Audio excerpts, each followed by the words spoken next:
Party की सूची बहुत जल्द आ सकती है। इधर विधानसभा चुनाव के लिए कमलनाथ ने कांग्रेस का घोषणा पत्र जारी कर दिया, जिसे वचन पत्र नाम दिया गया है। कमलनाथ ने कहा कि हम मध्य प्रदेश की आईपीएल टीम बनाने की कोशिश करेंगे, इसकी तैयारी भी कांग्रेस की सरकार बनने पर की जाएगी। घोषणा पत्र में छत्तीसगढ़ की तरह मध्य प्रदेश में भी गोबर खरीदने की गारंटी सरकार ने बनने पर दी है। कांग्रेस ने यह गारंटी दी है यहां की जनता को। 7 वर्गों के लिए अलग पत्र बनाए गए हैं। घोषणा पत्र में यूथ यानी युवा, किसान, सरकारी कर्मचारी, पिछड़ा वर्ग के लोग, इन तमाम वर्गों को लेकर अलग अलग खास घोषणाएं की गई है। खास तौर पर किसानों की खेती की लागत कम करने पर फोकस सरकार ने यहां पर करने की कोशिश की अगर कांग्रेस की सरकार बनती है तो। 27% ओबीसी आरक्षण और जातीय जनगणना कराने का वादा कमलनाथ ने किया है। कांग्रेस ने अपने घोषणा पत्र में आम बिजली उपभोक्ताओं को 100 यूनिट बिजली बिल माफ और 200 यूनिट का बिजली का बिल हाफ करने का वादा किया है। ये बड़ा वादा है कांग्रेस पार्टी का अपने इस वचन पत्र में। तो बेटियों को जन्म से विवाह तक करीब 2,51,000 का लाभ कांग्रेस पार्टी ने वादा किया है। इसके साथ साथ और भी कई बड़े विषयों को लेकर, वर्गों को लेकर घोषणाएं की है।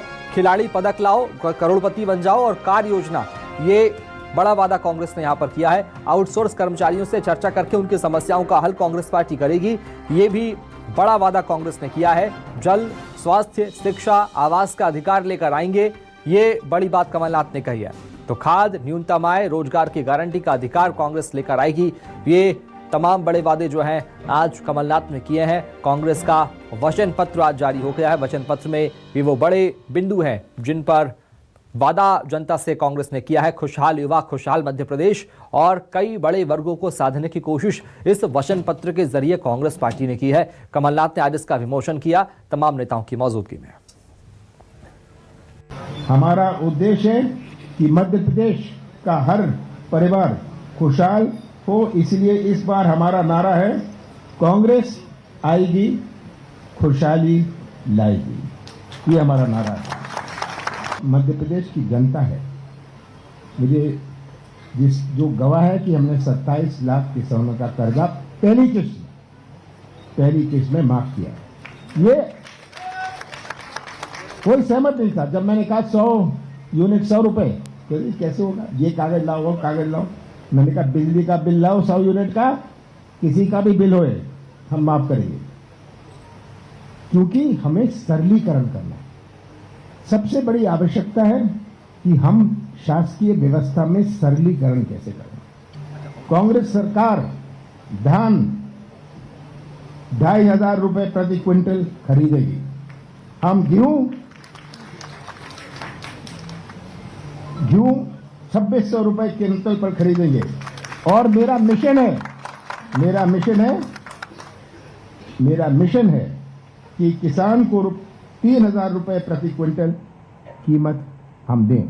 ये मेरा मिशन है। नंदनी गौ धन योजना शुरू करेंगे और 2 रुपए किलो के दर से गोबर खरीदेंगे। युवाओं के लिए सरकार में रिक्त 2 लाख पदों के लिए भर्ती करी जाएगी। ग्राम स्तर में 1 लाख नए, ग्राम स्तर पर 1 लाख नए पद बनाकर भर्ती करेंगे।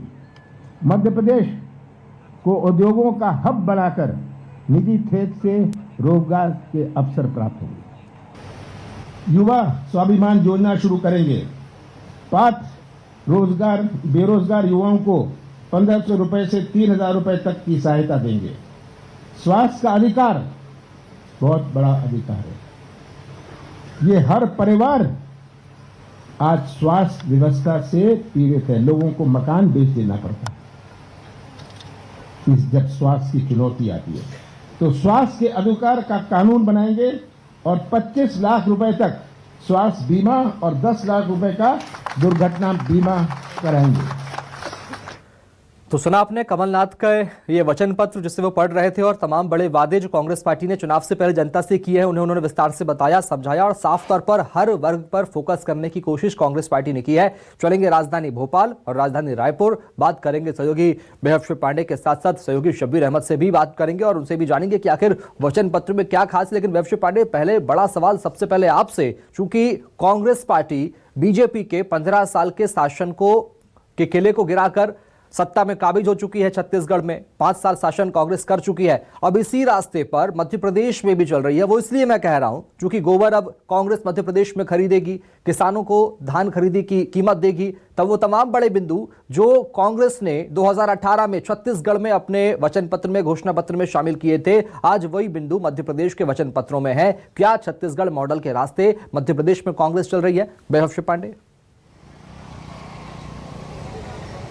बिल्कुल, जो वचन पत्र जारी किया गया है मध्य प्रदेश कांग्रेस की तरफ से, उसे देखकर तो यही लग रहा है कि छत्तीसगढ़ मॉडल को एक तरफ से मध्य प्रदेश कांग्रेस ने अपनाया है और वचन पत्र में उन योजनाओं को शामिल किया गया है, उन मुद्दों को शामिल किया गया है जो छत्तीसगढ़ में योजनाओं के रूप में संचालित है। चाहे वो फिर राजीव गांधी किसान न्याय योजना के तहत 2500 रुपये किसानों को देने की बात हो धान खरीदी के तौर पर, तो वो भी इसमें शामिल है। मैं देख पा रहा हूँ 2 रुपये गोबर खरीदी जो कांग्रेस पार्टी यहाँ पे कर रही है पशुपालकों से, उसको शामिल किया गया है। इसी तरीके से कर्जा माफ़ी भी एक महत्वपूर्ण है एक विषय इसमें, जिसमें 2 लाख ऋण तक के जो किसान हैं उनका कर्ज माफ़ होगा।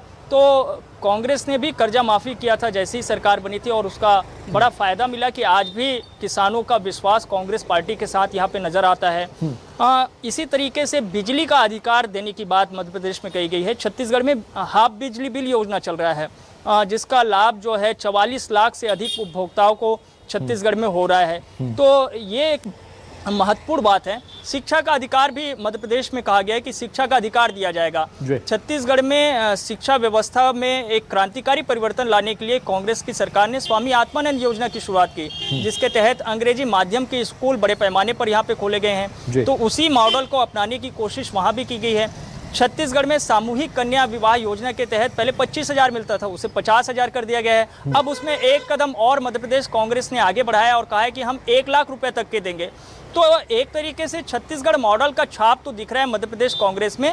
अब इसका लाभ वहां पे कांग्रेस पार्टी को कितना मिल रहा है ये तो परिणाम बताएगा, लेकिन जनता इससे प्रभावित हुए बिना नहीं रह सकती, मुझे ये साफ लग रहा है। बिल्कुल, यानी कि जनता पर इसका सीधा असर पड़ेगा। वैभव शिव पांडे, मैं भी आपकी इस बात से ताल्लुक रखता हूं। शब्बीर, एक सवाल आपसे भी जहां जानने की कोशिश करेंगे, समझेंगे कि चूंकि मध्य प्रदेश में किसानों की भूमिका बहुत ज्यादा है, चाहे सरकार बनाने में हो या प्रदेश के विकास में हो, चाहे प्रदेश की आय में हो, और ऐसे में अब जबकि कांग्रेस ने वचन पत्र में युवाओं को, किसानों को ज्यादा मौका दिया है, क्या इसका फायदा, इस मैनिफेस्टो का, इस वचन पत्र का फायदा कांग्रेस को चुनावों में मिलता हुआ नजर आ रहा है? शब्बीर। बिल्कुल शुभम, बात की जाए बिल्कुल कांग्रेस को इसका सियासी लाभ मिल सकता है अगर किसानों ने इसे एक्सेप्ट कर लिया तो, क्योंकि कर्ज माफी हमने देखा था, कांग्रेस की तरफ से दावा किया गया था कि 2 लाख रुपए तक का कर्जा माफ होगा, और जब सरकार गई थी तो बीजेपी के नेता कहते नजर आए थे कि 2 लाख रुपए का जो कांग्रेस की तरफ से कार्ड खेला गया था उसमें वो कामयाब हुई थी और किसानों तक ने उन्होंने मैसेज पहुंचाया था। इसका ही कांग्रेस को फायदा मिला था। और खासकर हम मालवा इलाके की बात की जाए जो बीजेपी का गढ़ माना जाता है, उस इलाके में कांग्रेस को काफी अच्छी कामयाबी मिली थी और उसकी वजह जो सियासी पंडित निकाल रहे थे यही थे कि 2 लाख रुपए का जो कांग्रेस की तरफ से ऐलान किया था कि किसानों का कर्जा माफ होगा, वो उसमें कामयाब होती हुई नजर आई। एक चीज ये, इसके अलावा जो वैभव कह रहे थे कि कांग्रेस की कई योजनाएं, जो कांग्रेस राज्यों वाली योजनाएं, अच्छी अच्छी योजनाएं, उसको मध्य प्रदेश कांग्रेस ने एक्सेप्ट किया है, वचन पत्र में शामिल किया। चाहे गोबर की बात करें या फिर इसके अलावा गेहूं के समर्थन मूल्य की बात करें, धान के समर्थन मूल्य की बात करें। हम सब जानते हैं कि छत्तीसगढ़ में कितनी बड़ी गेम चेंजर रही थी, क्लीन स्वीप कर दिया था वहां पर बीजेपी का।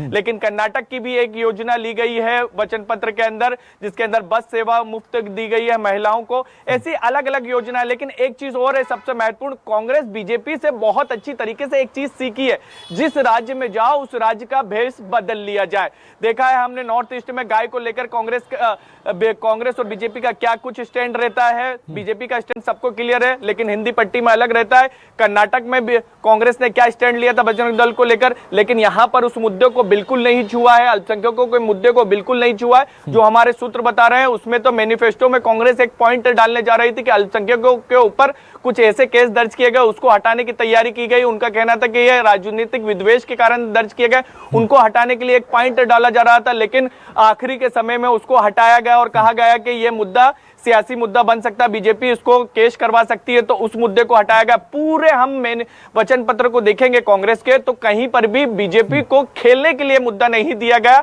जिससे हिंदू मुसलमान हो सके, जो बीजेपी का अच्छा पिच माना जाता है और कहा जाता है कि इस पिच पे बैटिंग करने में बीजेपी बहुत अच्छी बल्लेबाजी करती है और कांग्रेस उस ट्रैप में फंस जाती है। तो कांग्रेस ने एक पूरा सेफ गेम खेला है। अभी तक के बीजेपी की बात की जाए वचन पत्र को लेकर शुभम, तो बीजेपी यही कह रही है कि झूठ का वचन है और इसके अलावा काउंटर के तौर पर बीजेपी कुछ नहीं कर पा रही है। यानी इससे समझा जा सकता है कि कांग्रेस जो चाहती थी उसने वो करके दिखाया है वचन पत्र के मुताबिक। बीजेपी विरोध की भूमिका में और साफ तौर पर वो अपना सियासी फर्ज जो है वो अदा करने की कोशिश तो यहाँ कर ही रही है। मैं अब लेकिन समझने की कोशिश करूंगा, चूंकि जब छत्तीसगढ़ में इन तमाम वादों को कांग्रेस पार्टी ने किया था, 2018 की बात मैं कर रहा हूं, उसके बाद से लगातार कांग्रेस को जीत मिली है। चाहे हम छत्तीसगढ़ की बात करें, हिमाचल की बात करें, कर्नाटक की बात करें, उसी रास्ते पर मध्य प्रदेश में भी कांग्रेस चल रही है। इसका सियासी फायदा इन 3 राज्यों की जो योजनाएं कांग्रेस ने लेकर आई उन पर लागू किया है, अमल किया है, और उस पर जनता का कितना असर पड़ रहा है, क्या उसका मिला जुला असर मध्य प्रदेश में भी आप देख पा रहे हैं इस साल के चुनावों में? बिल्कुल, कांग्रेस पार्टी ने जो है सभी वर्ग को साधने की कोशिश छत्तीसगढ़ में की थी और उसका एक व्यापक लाभ कांग्रेस को यहाँ पे हुए उपचुनावों में भी मिला। 5 उपचुनाव हुए भूपेश बघेल की सरकार में, उन 5 उपचुनाव में कांग्रेस पार्टी ने जीत दर्ज की। भूपेश बघेल की सरकार आने के बाद असम के भीतर में चुनाव हुआ। असम में कांग्रेस को सफलता नहीं मिली, लेकिन असम में भी छत्तीसगढ़ मॉडल को भुनाया गया था। हिमाचल में कांग्रेस को फायदा हुआ, छत्तीसगढ़ मॉडल वहां पे भी लेके गए भूपेश बघेल सरकार। और ओपीएस स्कीम आपको याद होगा, मध्य प्रदेश में वादा किया गया था, छत्तीसगढ़ में भी वो वादा हुआ और उसे पूरा भी किया गया। हिमाचल में उसका लाभ मिला। इस वादे को कर्नाटक के भीतर में लेके गए। मध्य प्रदेश में भी ये वादा कांग्रेस पार्टी की तरफ से है। तो कर्मचारी वर्ग को भी साधने की कोशिश, महंगाई भत्ता एक बड़ा मुद्दा रहा है कर्मचारियों के बीच में, उसे भी अब साथ लिया गया है। उस वादे को भी पूरा किया गया जिसमें केंद्र के समान जो है एचआरए और डीए दिया जाए, तो वो छत्तीसगढ़ में दिया गया है। और वो मध्य प्रदेश के कांग्रेस के वचन पत्र में पता नहीं, मुझे देख नहीं पाया पूरा, लेकिन वो जाहिर तौर पर कर्मचारियों से वो वादा होगा। तो इस तरह से कर्मचारी वर्ग को भी साधने की कोशिश, तो वो सारे वर्ग, युवा जो सबसे बड़ा फैक्टर है, उसमें रोजगार देने की जो बात हुई थी छत्तीसगढ़ के भीतर में, तो अलग अलग सेक्टर के माध्यम से रोजगार मुहैया कराया गया। और यही वजह है कि छत्तीसगढ़ में आज बेरोजगारी दर का आंकड़ा जो है 0.6% तक पहुंच गया है। बेरोजगारी भत्ता भी अब कांग्रेस पार्टी की तरफ से यहाँ से दिया जा रहा है और यही वादा मध्य प्रदेश कांग्रेस ने भी किया कि हम 3000 से लेकर के 1500 रुपए तक देंगे। तो वो वादों की जो झड़ी लगी है, सभी वर्गों को जो साधने की कोशिश है, महिलाओं को लेकर के भी एक वादा किया गया है जिसमें सीधे उनको पैसे दिए जाएंगे। जो गरीब महिलाएं हैं उनको छत्तीसगढ़ में तो अभी सीधे नहीं दिए जा रहे हैं, लेकिन जो स्व सहायता समूह की महिलाएं हैं उनके कर्ज माफ किया गया है और वो करीब 20,000 करोड़ रुपए तक का है। तो वो एक महत्वपूर्ण फैक्टर है जो 5 सालों में हुआ। साफ तौर पर वचन पत्र में जिन बिंदुओं का जिक्र आज कांग्रेस पार्टी ने किया, कमलनाथ ने किया, उसका सीधा सियासी फायदा इन चुनावों में मध्य प्रदेश में कांग्रेस को मिलता हुआ नजर आ रहा है। और ऐसे में अब देखना होगा कि 3 दिसंबर को परिणाम जो है वो किस तरह के सामने आते हैं। बहुत शुक्रिया वैभव पांडे और शब्बीर अहमद, आप दोनों का बहुत शुक्रिया खबर को विस्तार से बताने और बातचीत करने के लिए। तो फिलहाल आज वचन पत्र कांग्रेस पार्टी ने जारी कर दिया है और करीब 15 से ज्यादा बड़े वादे जो हैं वो कमलनाथ ने आज किए हैं, जिनका सीधा असर जनता पर पड़ेगा। हिमाचल प्रदेश, कर्नाटक और छत्तीसगढ़ की मिली जुली योजनाओं का यहां पर एक वचन पत्र मध्य प्रदेश में कांग्रेस ने लागू किया, यह कह सकते हैं, और उसका सीधा असर कांग्रेस को यहां मिलता हुआ नजर आएगा।